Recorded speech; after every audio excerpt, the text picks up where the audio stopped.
जन्मेजय पांडव कुल के अंतिम सम्राट तथा वीर अर्जुन प्रपौत्र थे। जन्मेजय ने एक बार पृथ्वी से सांपों का अस्तित्व मिटाने के लिए सर्पमेध यज्ञ किया था, जिसमें पृथ्वी पर उपस्थित लगभग सभी सांप समाप्त हो गए थे।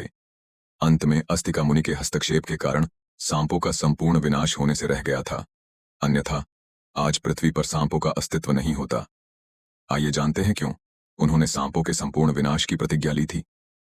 महाभारत के युद्ध के बाद कुछ वर्षों तक पांडवों ने हस्तिनापुर पर राज किया, लेकिन जब वो राजपाट छोड़कर हिमालय जाने लगे तो राज्य का राजपाट अभिमन्यु के पुत्र परीक्षित को दे दिया गया। परीक्षित ने पांडवों की परंपरा को आगे बढ़ाया, परंतु यहाँ पर विधाता कोई और खेल खेल रहा था।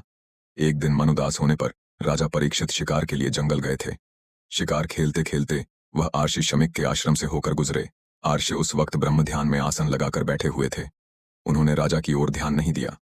इस पर परीक्षित को बहुत तेज गुस्सा आया और उन्होंने आर्षि के गले में एक मरा हुआ सांप डाल दिया।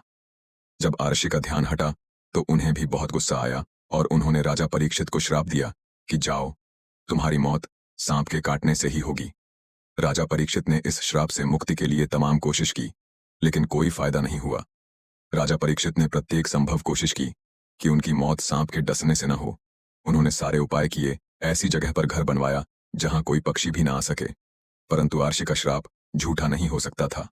जब चारों तरफ से राजा परीक्षित ने अपने आप को सुरक्षित कर लिया तो एक दिन एक ब्राह्मण उनसे मिलने आए।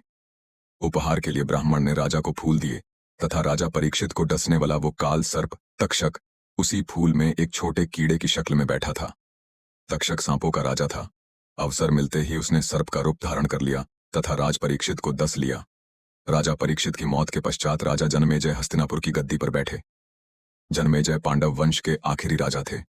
जन्मेजय को जब अपने पिता के मृत्यु का कारण पता चला तो उसने धरती से सभी सांपों के सर्वनाश करने का प्रण ले लिया तथा इस प्रण को पूरा करने के लिए उसने सर्पमेध यज्ञ का आयोजन किया। इस यज्ञ के प्रभाव से ब्रह्मांड के सारे सांप हवन कुंड में आकर गिर रहे थे, लेकिन सांपों का राजा तक्षक, जिसके काटने से परीक्षित की मौत हुई थी, स्वयं को बचाने के लिए सूर्यदेव के रथ से लिपट गया तथा उसका हवन कुंड में गिरने का अर्थ था सूर्य के अस्तित्व की समाप्ति, जिसकी वजह से सृष्टि की गति समाप्त हो सकती थी। सूर्यदेव तथा ब्रह्मांड की रक्षा के लिए सभी देवता जन्मेजय से इस यज्ञ को रोकने का आग्रह करने लगे, लेकिन जन्मेजय किसी भी रूप में अपने पिता की हत्या का बदला लेना चाहता था। जन्मेजय के यज्ञ को रोकने के लिए अस्तिका मुनि को हस्तक्षेप करना पड़ा, जिनके पिता एक ब्राह्मण और मां एक नाग कन्या थीं। अस्तिका मुनि की बात जन्मेजय को माननी पड़ी और सर्पमेध यज्ञ को समाप्त कर तक्षक को मुक्त करना पड़ा।